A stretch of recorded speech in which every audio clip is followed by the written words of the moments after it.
So, let us see one party system as first model. One party system. A single party state on one party system is a form of government where only a single political party dominates the government and no opposition parties are allowed. This is generally as creating a dictatorship, and many actual dictatorships represent themselves as one party states.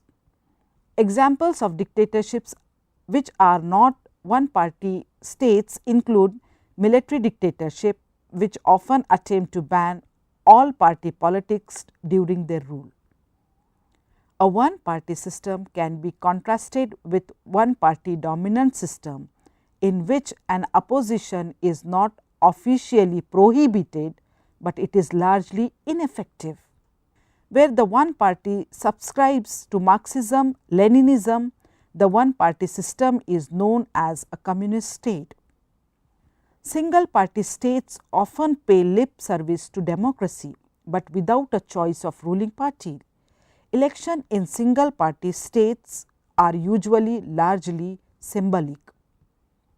Although other political parties are sometimes allowed by the government, these other parties must subordinate themselves to the dominant party and cannot function as an opposition. The existence of other parties is sometimes justified by appeals to a united front. Also, some one party states may allow non-party members the ability to run for legislative seats, as was the case with Taiwan's Tangwai movement in the 1970s and 1980s. In most cases, single party states have arisen from fascist, communist or nationalist ideologies, particularly in the wake of independence from colonial rule. One party system often arises from decolonization, in which one party has had an overwhelming dominant role in liberation or independence struggles. The justification for one party state is that multi-party systems introduce too much of division and are unsuitable for economic and political development. This argument was particularly popular during the mid-20th century, as many developing nations sought to emulate the Soviet Union, which appeared to have transformed itself from a backward agrarian nation into a superpower. The counter argument is that one party system do no better and have a tendency to produce economic and political disasters. This counter argument became more widely held on the 20th century due to a close and the Soviet Union collapsed, as the tremendous human cost of Stalinism and Marxism became more widely noticed. One party system cannot produce a democratic political system. One party system cannot produce anything else other than autocratic dictatorial power. Examples of countries with one party rule would include the remaining communist countries of the world, Cuba, North Korea and China, etc. The old Soviet Union was a one party state. One of the more common features of a one party state is that the position of the ruling party is guaranteed in a constitution and all forms of political opposition are banned by law. The ruling party controls all aspects of life within that state. The belief that a ruling party is all important to a state came from Lenin, who believed that only one party, the communists, could take the workers to their ultimate destiny and that the involvement of other parties would hinder the progress. One party system has merits as well as demerits. Let us look into the merits. Number 1, stable government. In this system, since a single party is ruling in the country and no opposition party as such, in this condition election is being demotivated.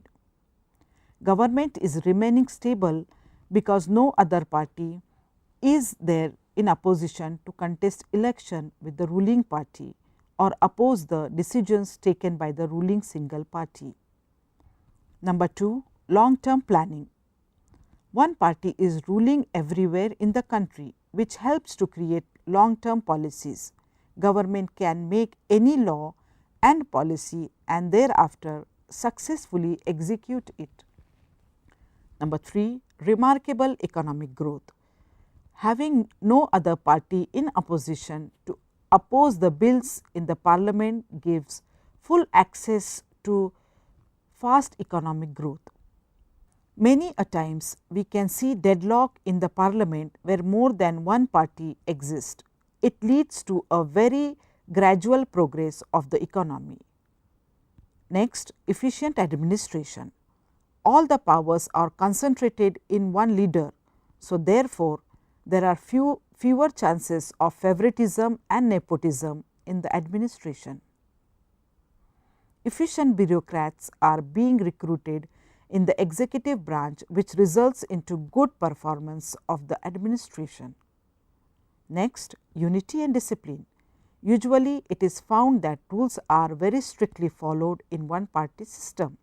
Discipline is the most important factor for the party. Ultimately, the party does not want to lose its authority over the country, as therefore, discipline becomes essential. Now, we will see the demerits of one party system. There is no freedom of expression in one party system. Freedom of expression is curtailed by the government so that no one can raise their voice against the ruling party. Democracy is eroded. Usually, elections are not conducted in one party regime. Only one party rules for years together without any kind of opposition. Most of the rights are not confirmed to its citizen. As a result, the government emerges as a dictator. This type of government is an intolerant government. There is no scope for difference of opinion. There is no regard for the views of different classes and interests. This government is an absolute government. Since having no opposition, government becomes absolute in nature. Many a time, bureaucracy gets corrupted and irresponsible to the people. Individuals suffer in this kind of government. The development of the personality is hindered because all social freedoms are crushed. Country can be dragged into war. Country can be very easily dragged into war because final authority lies with one leader and no opposition.